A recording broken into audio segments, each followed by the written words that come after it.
Good afternoon, Trinidad and Tobago. I'm Karen Cozier Phillips. C News is live at noon.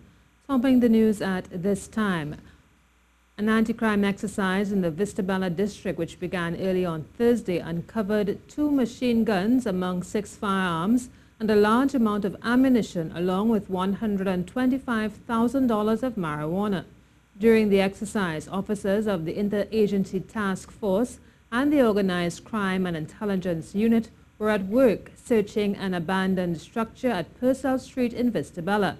They found 1 Mach-10 machine gun, a mini Uzi machine gun, 4 Glock pistols, and 1 gun silencer with 16 rounds of 12-gauge cartridges and over 220 rounds of 5.56 millimeter ammunition. Marijuana weighing 12.5 kilograms was also found. No arrests were made in connection with the find. The MFO survey has announced that the Consumer Economic Sentiment Report is available for use by businesses and economists. This report captures the mood of consumers and their households for the period November 2016 to July 2017. Nefertiti Maluli says that they noted 4 areas of importance. While most of us might think it always comes down to demographics, so your socioeconomic status or age and gender, what we found is that your self-perception of where you are financially is actually where the segments lie. So in this study, we found 4 segments. These are persons who self-describe as being affluent, so they are saying, I'm living comfortably. Then we have those who said, well, I'm head above water, so I'm okay with some extra money. We have those who are just meeting their basic expenses, and then persons who we classed as strugglers who saying, I am not meeting my basic expenses at all. The majority of households feel that they have been falling behind in terms of prosperity. As a result, persons are taking action to match their feelings and in some cases lessening savings, which leads to worry about covering medical expenses. Persons are cutting back on buying in bulk. They're purchasing less healthy options because it means I will spend less. However, that is also very interesting because what we found is that the main issue or the main concern of the population is not I may lose my job, but rather medical problems. To other news now, HIV/AIDS continues to be a significant disease in today's world. Professor Christine Carrington, chair of the Open Lectures Committee at the University of the West Indies, says although there has been no decline in the numbers of those infected, no major increase has occurred. At the moment, there are about over 36 million people around the world living with HIV. And of those, about 1.8 million are children. And in Latin America and the Caribbean, we have about 2 million people living with HIV. An interesting statistic is about 30% of people who are HIV infected don't know that they're HIV infected.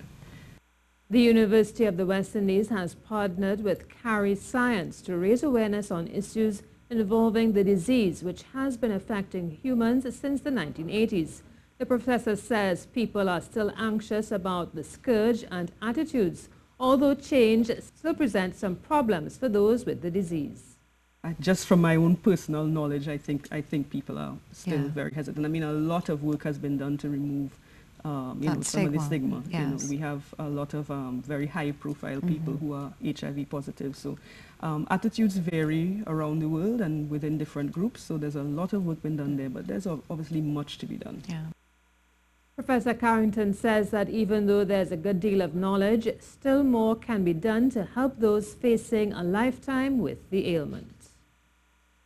This is the C News Live report at noon. Remember, you can keep up to date with all the latest news on our website at ctvtt.com, or you can check out our Facebook and Twitter pages at C News Live. Prime Minister Dr. Keith Rowley says he will not tolerate the type of behavior that took place in the Beetham yesterday. Dr. Rowley held a news conference a short while ago to address the matter. Also at the news conference was head of the police service, Acting Police Commissioner Stephen Williams. Dr. Rowley said the police has the authority to go into the Beetham community yesterday in the line of their duty and arrested 2 men. He said the action by the Beetham residents was a breach of the law. And we'll have more on this story in subsequent newscasts. For the period to date until midnight, Trinidad and Tobago light to moderate showers in varying localities will interrupt sunny conditions. There is the chance of the heavy shower or thunder shower occurring in a few areas. Tonight's weather will be predominantly clear and cool.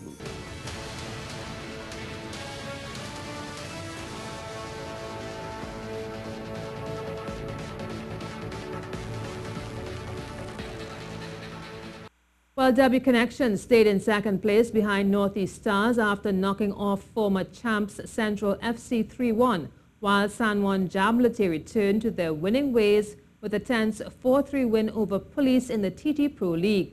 And leaders Northeast Stars stumbled slightly in a 1-all draw with third-place club Sando in the TT Pro League, delaying the celebrations of the runaway league leaders somewhat. On a day when the Defence Force thrashed Rangers 4-0, Stars missed the chance to close the deal. Northeast Stars started on the front foot and came close early, but good defense spared the keeper's blushes here and denied Stars an early goal. Club Sando soon settled, and this attempted cross got the attention of keeper Dan Wilson, who had to be alert. They would come calling again, and this time a former Northeast Stars player in Tyrone Charles almost sank his former team, but Wilson again was ready and waiting on Charles's effort. And the visitors would end the first half the stronger of the two teams, keeping Wilson and his defenders busy throughout, but they still had nothing to show for it as it ended goalless. In the second half, Derek King's men started brightly, and only the muddy conditions did them in here as the ball stuck in the slush and the chance went a-begging.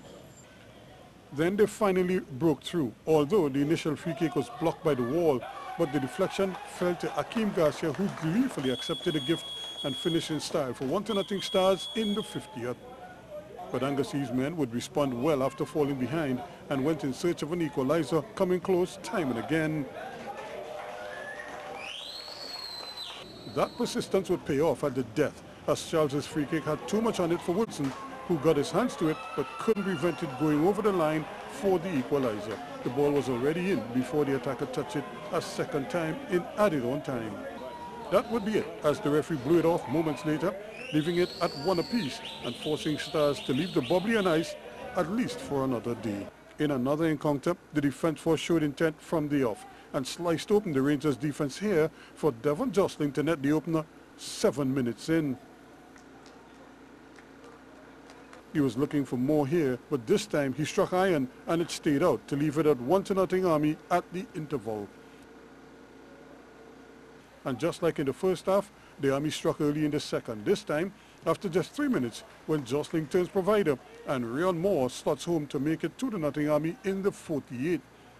Christopher Durity would finish off this neat give and go to increase the lead to 3-0 in the 87th as Rangers offered only token resistance. Then, just before the end, the St. Anne's outfit would concede a penalty for this trip in the box.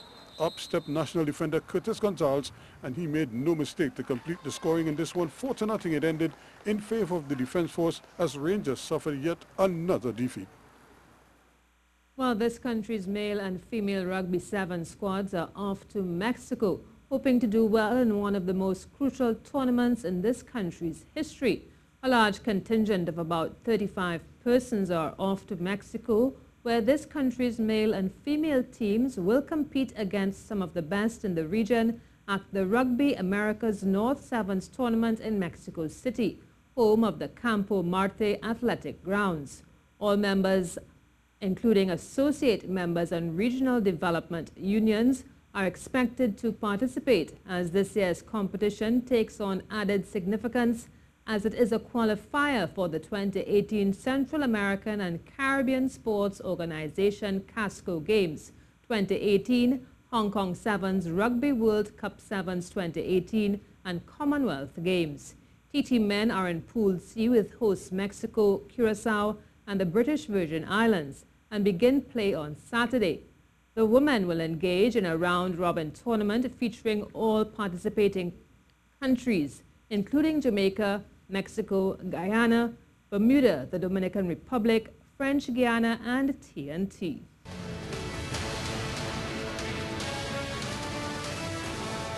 Well, that's how we end the C News report at noon. I'm Karen Kozier-Phillip. Remember, for up-to-date and breaking news throughout the day, you can visit the C News website at ctvtt.com. Do have a good afternoon.